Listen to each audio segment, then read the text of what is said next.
I'm Tiffany Howell, and this is your WEC Update. Well, hurricane season is at its peak.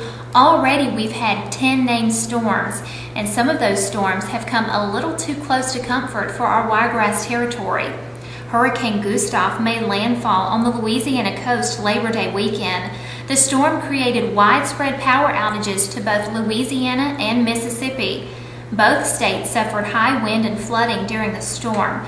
Coast Electric Power Association in Kiln, Mississippi, estimated 40,000 of their 74,000 members were without electric service at the height of the storm. Alabama Electric Cooperatives, along with Wiregrass Electric, sent a total of 210 line workers plus equipment to aid in the storm-ravaged areas. Two 5-man crews from Wiregrass Electric were sent out of state on a journey with no time frame of how long the restoration process would take. After 9 long days in assisting the cooperatives in need, the faithful Wiregrass employees returned home safe and sound. And as Wiregrass Electric crew leader Nathan Warsham says, that's the most important part. Everybody we talked to, they was very thankful for us coming from Alabama to help them. They'd been out for probably 6 or 7 days when we got there. A lot of generators running, had to be real careful when you got on the line. You had to take transformers offline if the generator was running.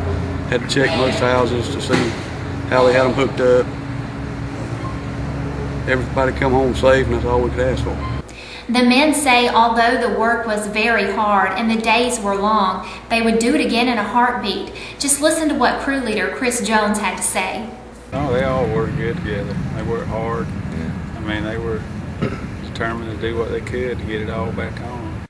Oh, we had thanks given to us every time we turned around. I mean, there was people blowing horns, waving, and glad to see us, giving us a thumbs up. And like I say, we run into them in town, gas fueling up, or in a restaurant, it was thank you, all the time. So appreciate you being here.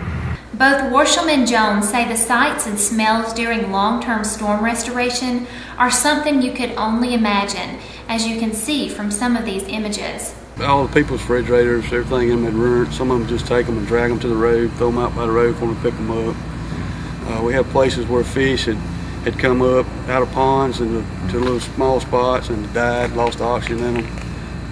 Not a very good smell. The men say they are grateful to Wiregrass for the opportunity to go off and serve, and Wiregrass is grateful for such dedicated employees, because as this and every other hurricane season continues, it's not a question of if we will need the help from someone else someday, but when.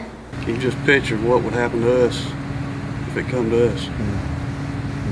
It's just a sight to see. You can't describe it. When you walk out of your house in the morning and everything you see is down, all your power lines are down, somebody's got to put them up.